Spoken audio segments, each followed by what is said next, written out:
This right here is the most important thing in this station. You do not want to forget it. You see, you might write the most beautiful thing, like the most perfect planning of a scenario, but if you don't print your name and you don't put your signature and you don't date it, it is a fail. Hey guys, welcome to my channel once again. My name is Omobeejay, and in today's video we'll be going through the planning station of the Midwifery OSCE. If this is your first video that you're seeing, I'm happy to tell you that there are other videos on the other skill stations, and the playlist is going to be in my description, or you can just use this card right here. And if you've been following, I hope you've been finding value in the videos. So today we'll just be going to the planning skill station. Why do I keep saying planning skill station? So today we'll just be going to the planning station, and like we know, planning station is just part of the nursing process where you have the assessment, the planning, implementation, and the evaluation, and the four of them are linked together. So the scenario you get in your assessment station is the same thing you're carrying on to your planning station, and the same thing you would also use in your implementation station and evaluation station. So they are all linked together. So I've done a video on the assessment station. This is the card right here. If you've not seen that video, please go on to see that video before you continue, or you can just see it after. It really doesn't matter. So like always, we'll be going through the nursing, the assessment criteria of each of the possible scenarios. Of course, from the assessments, we know that it's possible we get an antenatal scenario, a labor and birth scenario, or a postnatal scenario. So we'll also just be going through that for each of the scenarios. So we'll go through the marking criteria, and would also go through like recommendations in possible scenarios we might get, because I think that's the recommendation is actually what this planning station is all about. So before we go on to that, I would just like to mention again to you that the planning station is 14 minutes. Yes, it's 14 minutes. And it is a silent station. It is a writing station. You would be just writing in the 14 minutes while the camera is there. Your assessor might be in there, your assessor may not be in there, but it's a writing and silent station. And number 3, it is a station where you'll be required to complete a documentation that looks like this. And at the bottom of it, you will have the print name, midwife signature, and date. This right here is the most important thing in this station. You do not want to forget it. You see, you might write the most beautiful thing, like the most perfect planning of a scenario, but if you don't print your name and you don't put your signature and you don't date it, it is a fail. So you don't want to write something beautiful and then you end up failing it because you did not write your name and your signature at the bottom. I am shouting, but I want you to get it. The first thing you should do in your planning station is to write your name and your signature and date at the bottom of the sheet. Before you write anything at all, anything, please ensure that you've dated it, you've printed your name, and you have your signature on there. People fail this station because of this very little, minute, trivial, important, whatever it is. People pay again just because of this. So please, I'm shouting, I'm screaming, but I want you to remember this, my screaming, when you go for your exam, and do not make the mistake of not printing your name as soon as you get your planning sheet, as soon as you get to the planning station. Is that okay? Yeah. And then the next thing about this station is please ensure you get hands-on before you go to write your exam. Don't assume that I know what to write. Is it not SBA? Is it not situation? Is it not I've been doing it since 1990? Ensure you have hands-on. Ensure you time yourself. Ensure you take out time to like practice planning. This is how I am going to write it. Am I finishing it within 14 minutes? Am I taking over 14 minutes? Those are important things you need to do for this station. And finally, get used to the templates. Get used to the templates. This one in the mock scenario is actually blank, but I do think that the one in exam is not blank. I'm not sure, but I think it normally has the situation, background, assessment, and recommendation on it. Except if I'm mixing it up with the evaluation sheet.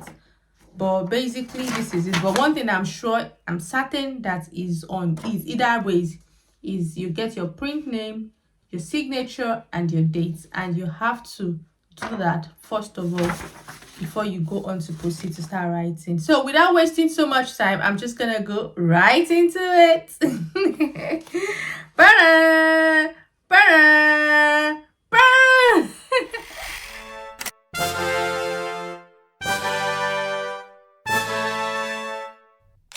Okay, so we'll just start with the antenatal API scenario.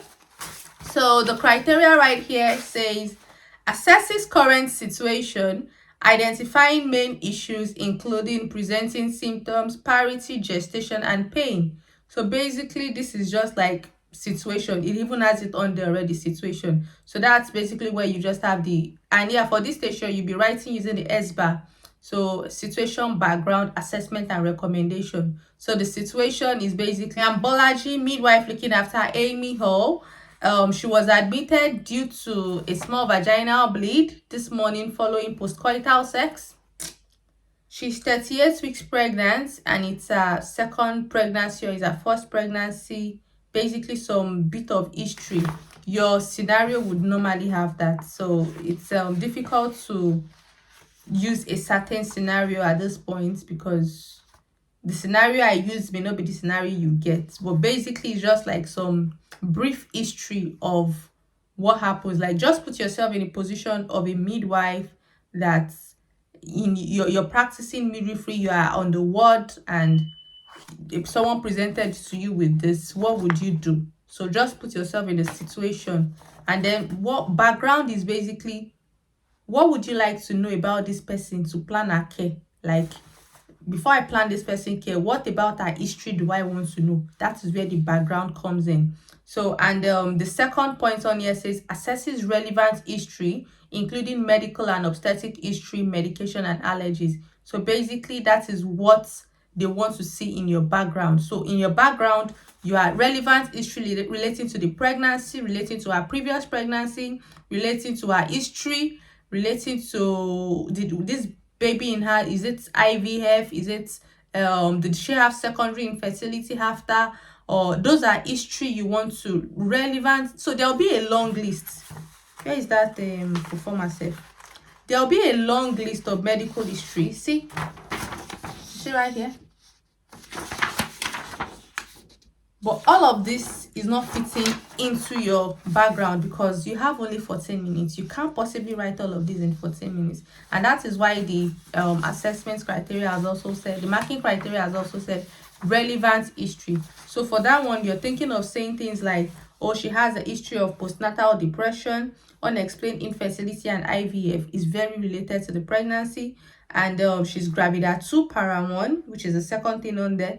Her previous pregnancy was uneventful. You want to know that because if the first one was eventful, then you could expect that, oh, maybe the second one might be this too. So those are relevant information you want from the background. And she had it at term, so you know that, okay, this woman, her previous pregnancy, it wasn't like some preterm labor, so you're not concerned about that. It's a relevant history.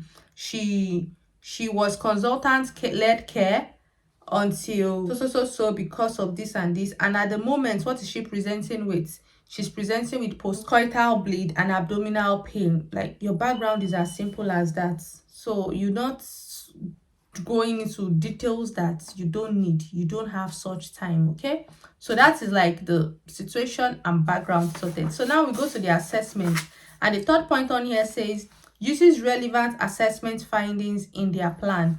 So we would have done the assessments in our assessment station, where you would have taken your temperature, pulse, and respiration (TPR). You would have documented it on the meals chart, and then you would have had a meal score, where you would have also done a mini handover to your assessor. You would have taken note of the frequency of observation, the obstetric history, the obstetric, when the next obstetric review would be, possible things you could consider, and all of that. So basically, those things you said at the end to your some of those things that you said to your the end of your assessment station, they are the things that some of them you are bringing it onto this planning station. I don't know if you get what I mean. So the relevant assessment findings, did you, when you assess the abdomen, when you assessed the abdomen, what were the findings? How many contractions in 10 minutes? If it was a labor, okay, sorry, this is antenatal. What's the position? What's the lie? What was her blood pressure? Depending on what the scenario is. Was there UTI when she did the urinalysis?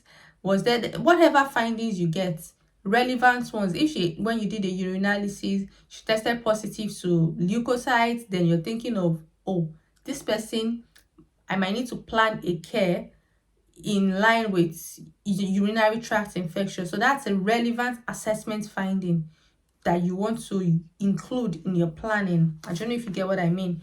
So the next thing is identifies diagnosis based on antenatal assessment findings. So that is where differential diagnosis comes in. And of course, like I mentioned earlier, some of these things that you're coming on to do here, you've done some of them verbally at your assessment station. So can you remember when we spoke about differential diagnosis when we did the assessment video?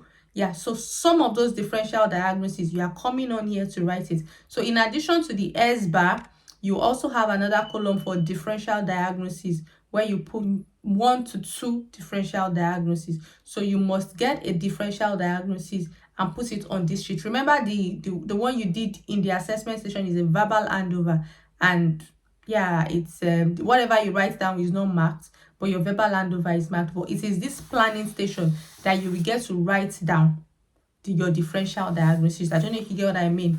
Yeah, so the next thing says identifies a plan of care for issues and needs. So whatever issues and needs that were identified, you have to like make a plan of care for it. So if during your assessment you saw that, oh, this woman might be having preeclampsia, you're gonna make a plan of care for it. If you think, oh, this woman might be having vaginal bleed at term, you're making a plan for it. You're doing something, you're planning a care for it. Set appropriate review time for identified issue or needs in line with the meals chart. If you can remember, we already did our meals chart at the assessment station.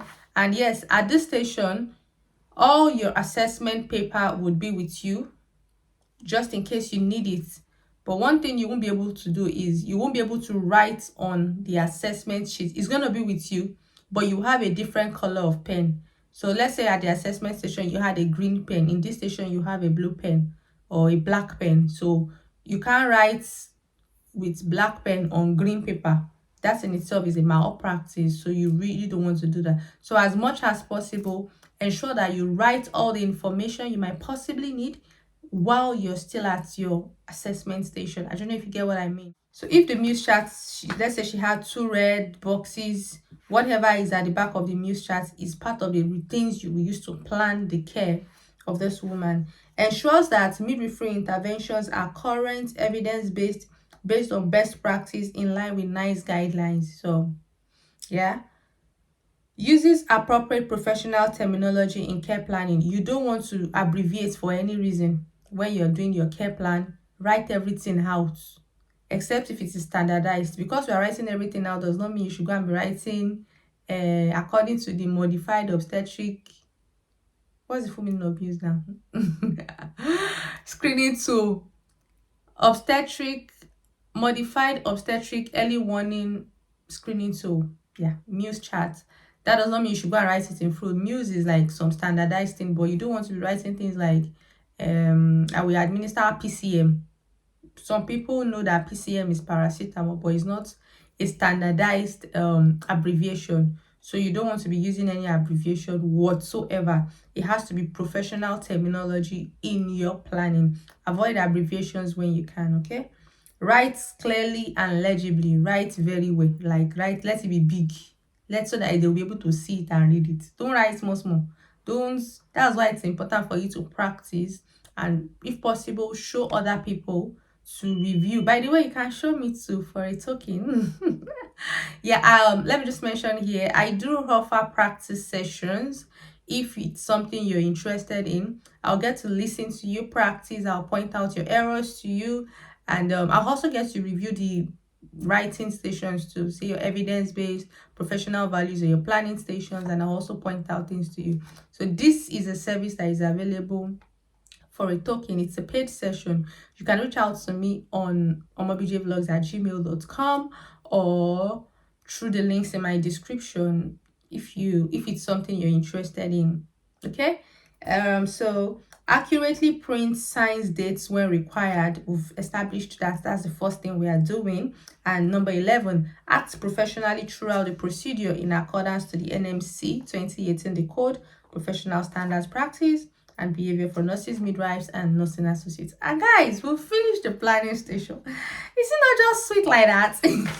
Okay, so before we move on, if you have not subscribed yet, yes, now this is the time. This is the time to subscribe. Before we move on, I'm just going to mention a couple of scenarios we could get in the antenatal scenario and what are the possible recommendations, because I think we should be fine with the situation, the background, the assessment. So the major things that would probably change is going to be dependent on the scenario, and that's going to be the recommendation they have. So situation, we've done situation. Background, we've done a rundown on background. Assessment, basically you're just saying what you assessed. What was our temperature? What was our pulse? What was our respiration? What was our Muse chart? What was our abdomen like? What was the fetal heart rate? Was she contracting? Was she not contracting? No, that might be for labor scenario. What's the presentation? Is it palpable? Everything, all the assessments that you did in assessment station, you write everything for us in assessment, the A part, and that's it. And after the assessment, just right under the assessment, the next thing you're writing is differential diagnosis. I used to think it was like already labeled and they have the situation, the background, the assessment. But if you do get a blank sheet like we have seen in our mock, then you want to write out the situation, the background, the assessment, the differential diagnosis, and your recommendation. So at the end of the previous video, the assessment video, I remember that we did mention a couple of differential diagnoses you could possibly get. So you might want to refer to that one to get an insight on the possible differential diagnosis we could get, just in case I don't mention all of it in this part of the video. Are we on the same page? Yeah.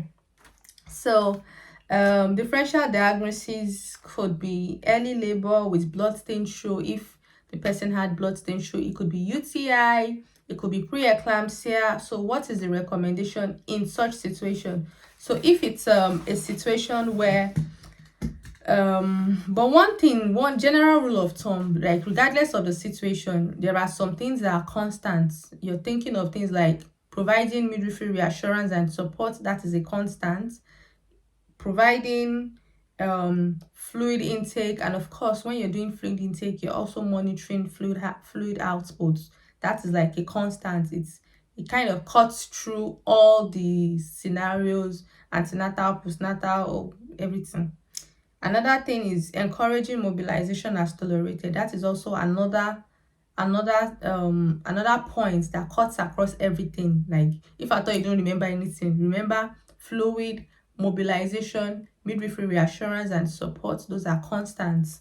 If there is pain, you want to administer pain relief and other prescribed medication.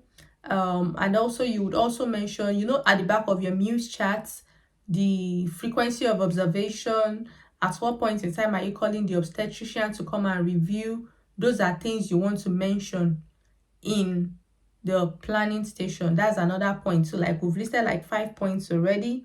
And if the situation, the scenario you get, the woman tested positive to UTI. So of course our differential diagnosis is going to be queried UTI. Another point for you is going to be send the midstream urine sample to the lab for further analysis for microscopy, sensitivity and culture. That's another point for you. And of course, administer prescribed antibiotics when prescribed. That's another point for you. Then if it's okay, we're still on UTI. Encourage, if it's UTI, it's important for you to increase fluid hydration, and when you're increasing hydration, you are also monitoring output. So you can see that point that I mentioned earlier, how it translates to this scenario. Then of course, it's mother and child. So in as much as you've done all of these things for mother, you have to continue to monitor the fetal heart rate. Continue to monitor the fetal heart rate. You have to continue to monitor the BP every 4 hours. You need to okay, that's if it is UTI. Okay, so if it is a scenario where it was a vaginal bleed at term, like we had, still you are still monitoring fluid intake and output, you are still encouraging mobilization, you are still doing midwifery reassurance and support. The recommendations from your meals chart is also coming on there. Then you're monitoring fetal heart rates, you're monitoring BP and all of that. Those ones are constants. Then if it's vaginal bleed at time, another thing you want to say, you monitor the bleeding.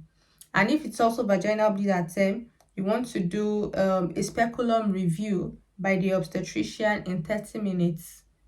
Then you want to consider anti-D prescription for the woman if it's a vaginal bleed at term. Then you want to teach her to watch out for signs of labor. Those are points that you could have under recommendation. Then if probably during your assessment this woman was contracting already and you're querying, is it early labor? I think that was a scenario in that we got in the mock OSCE. Is it early labor? You want to tell her to monitor her contractions. If the contractions are regular, then she might proceed to labor. So those are things you want to mention. Then if the vaginal bleed at time continues, you also want to think about the care of the perineum. She needs to change her pad frequently to reduce the risk of infection. Then midwifery reassurance and support, which I mentioned earlier. You want to teach her breathing exercises to monitor her pain if she needed. You want to help her to stay in a comfortable position. She could explore positions like left lateral, all fours, walk around, consider water as a pain relief. And if it's a vaginal bleed attempt scenario, one thing you don't want to forget is a Clay-Howe test. I don't know how to pronounce it well, but this is the spelling. So yeah, because that test is the one you do, kind of rule out that maternal blood and fetal blood has not mixed. We've explored the UTI, we've explored bleed at term. If it was preeclampsia, you want to, of course, we know the standards already.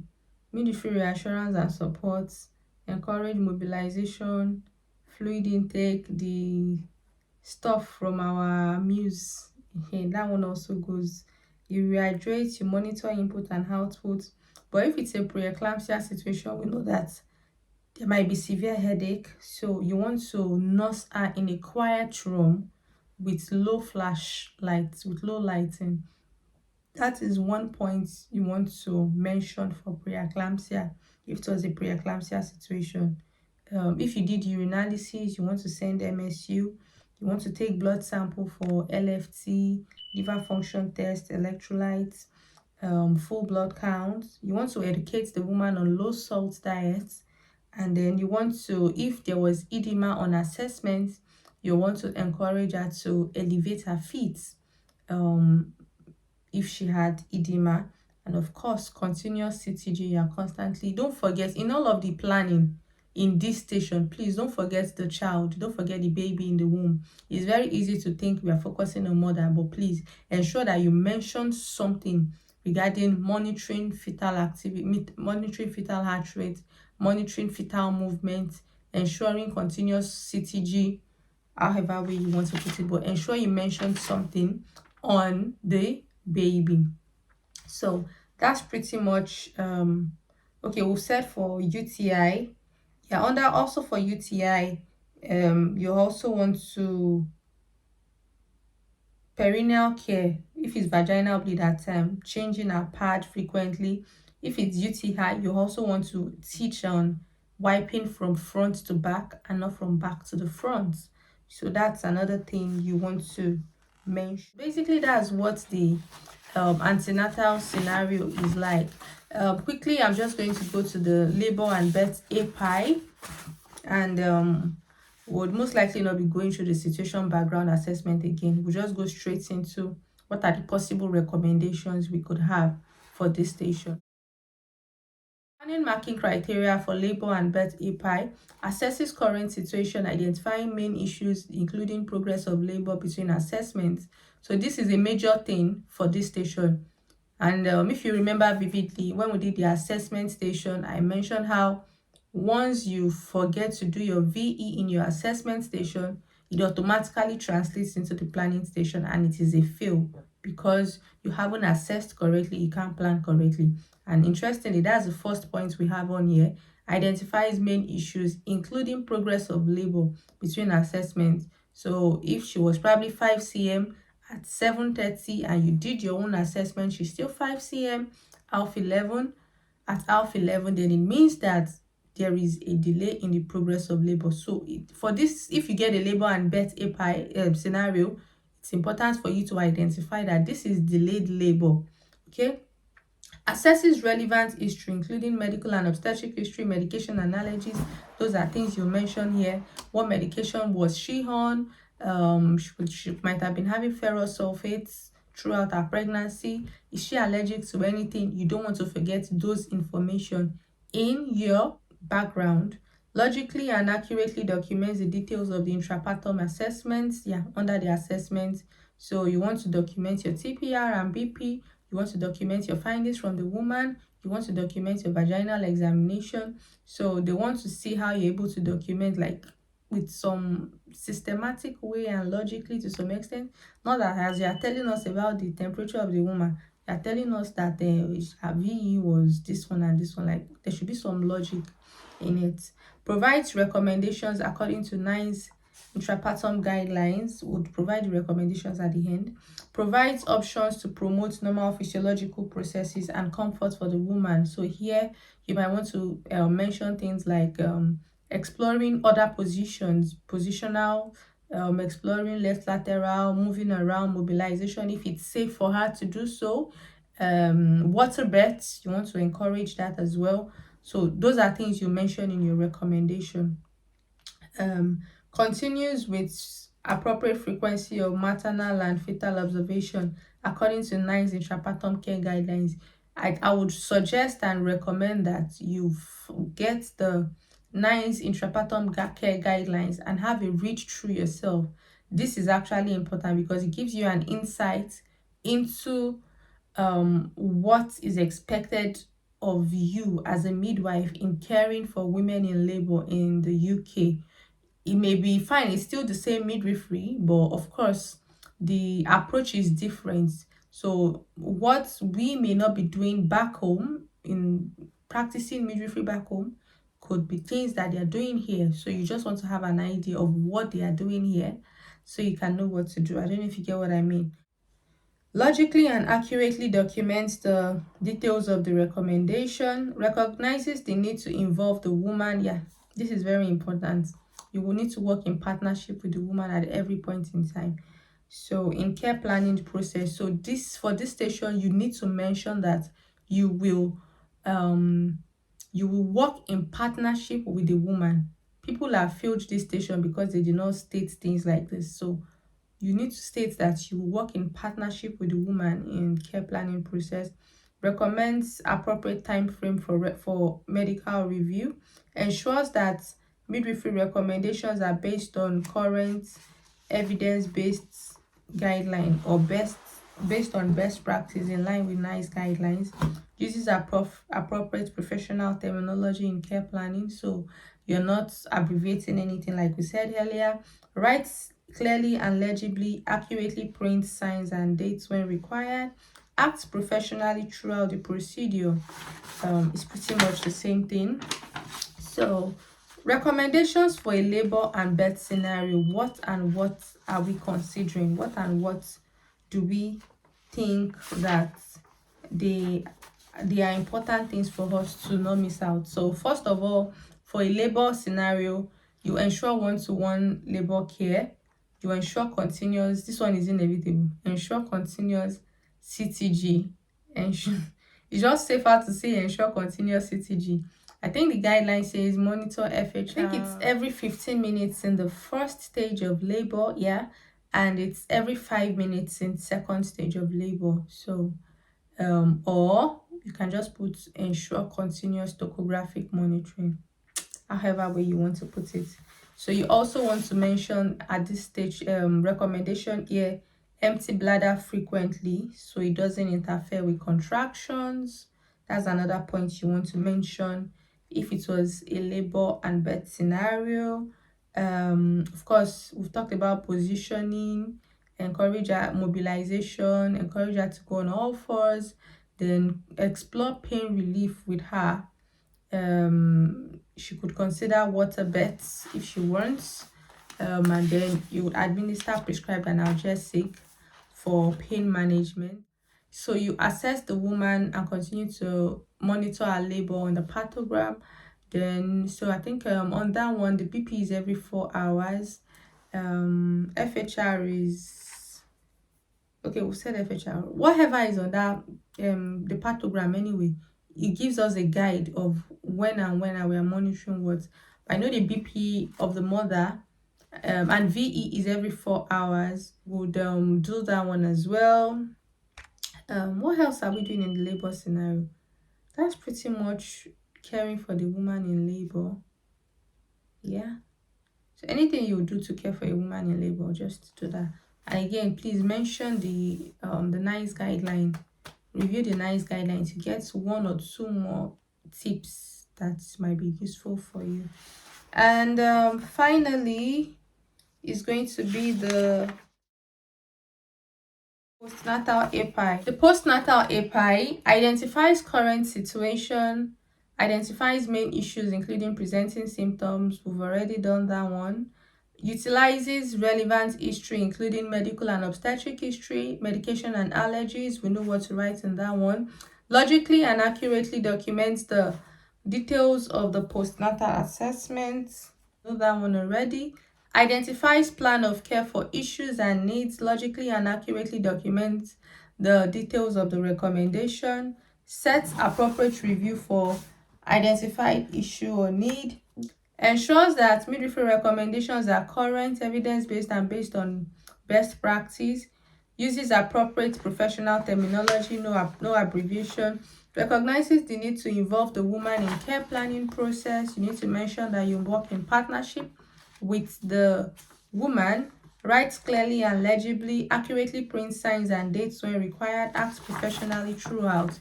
So what recommendations are we looking at this station? So possible differential diagnosis could be UTI, perineal infection, mastitis, preeclampsia. So things you want to mention, things you want to recommendation. If it's perineal infection, you want to say things like you monitor lochia, of course, midwifery reassurance and support, rehydration and monitor fluid output. Those are like 2 points already. Then if the situation, the woman had a cesarean section, you want to mention something like change the dressing on day 5, check for oozing on day 3, we give analgesic for pain, consider referral to the GP, urgent referral to the GP if it's a perineal infection scenario that you get. Encourage fluid intake, rehydration, said that one already. Encourage food that is rich in fiber. Encourage mobilization to prevent deep vein thrombosis. Of course, we're not just focusing on the perineal infection, we are also focusing on the woman in her entirety being postnatal. like which other things, which other care should you render to her in addition to the postnatal infection you have seen or you've picked up. So you want to mention that you would encourage mobilization, but in this case you are not mobilizing left lateral, all fours and all of that. In this case you're just encouraging mobilization to prevent deep vein thrombosis. Then most times, sometimes, not most times, sometimes after birth, some people get anti-embolic agents like heparin, clexane, which they take home and they're expected to administer. So if she has something like that, you want to encourage her to administer the medication or use her third stocking. Some people it's just the third stockings. So you want to encourage her to use the anti-embolic agents, and then you want to also encourage to use prescribed antibiotics when it gets prescribed, because it's a perineal infection scenario. Another possible differential diagnosis in this station could be mastitis or feeding issues. So if you're getting mastitis or feeding issues, um if you're getting mastitis or feeding issues, of course mastitis is going to be painful, so um you want to consider analgesics for the woman. You want to encourage latching, correct positioning and attachment. So at this stage you might want to, one of the recommendations, you might want to like give a brief description of how to do a correct latching and correct positioning and attachments for this woman. You want to encourage cold and warm compress as tolerated. So you might want to refer to the NICE guidelines and see what it says, but I do think that both of them works from experience. Oh god, mastitis is something else. Okay, yeah. You want to refer to lactation consultants, because its feeding issues is mastitis. So in case she's not doing it right, you want to refer to some specialists that might be able to help her. You want to signpost to support groups for her. And then you also want to encourage her to use a good supportive bra, because sometimes people get mastitis because they don't wear a correct bra, good supportive bra. So you also want to mention that in your recommendations. Encourage women to consider good supportive bra. It's as simple as that. It's a recommendation. And then you want to encourage her to express if she needs to. Of course, midwifery reassurance and support. You could, since it's postnatal, you might also want to encourage her to move around, encourage mobilization, just like we've established earlier, to prevent DVT. You want to encourage her to eat and drink well and rest when baby rest, and just little bits and pieces here and there that you think might be useful to a new mom that is having mastitis. So those are the possible scenarios you could possibly get for postnatal API scenario, postnatal scenario. I don't know if there's anything I have not mentioned. You might feel free to ask and continue the conversation in the comment section. I do hope you find this video helpful. If you have not subscribed yet, yes, now this is the time. This is the time to subscribe. Don't forget to like video. Don't forget to share with other people that you think are also preparing for their exams and you think that this video might be useful to them. Sharing is caring. Share with them so that they might also benefit from this.